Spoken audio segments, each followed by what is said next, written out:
please subscribe and don't forget to press the bell icon to get notified whenever we upload a new video.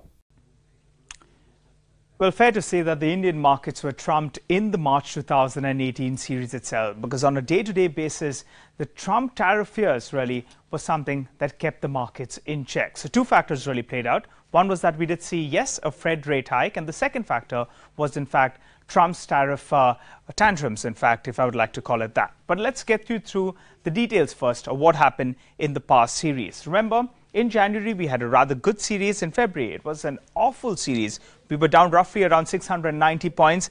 And in fact, in March, we were down nearly around 270 points by the time we wound up. So out of the three series we've had this year, two were on the losing side, while in fact one series was on the winning side. But as we move on then and we get you more data points for this series, well, the PSU banking stocks, they continue to struggle.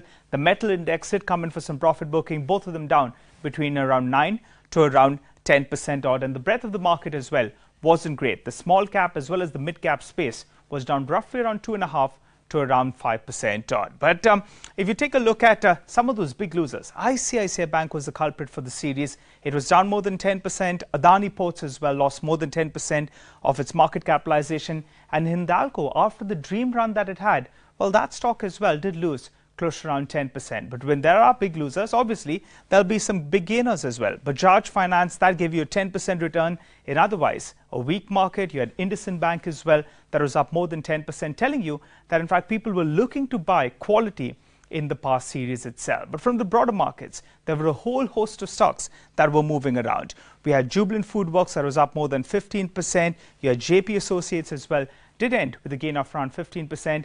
And Bharat Financial Services, remember, that stock has given you returns of more than 10%, trading near its 52-week high. Well, on the losing end, we had a couple of stocks as well that were losing out. Balrampur Chini lost more than 30%. HCC as well was down more than 30%.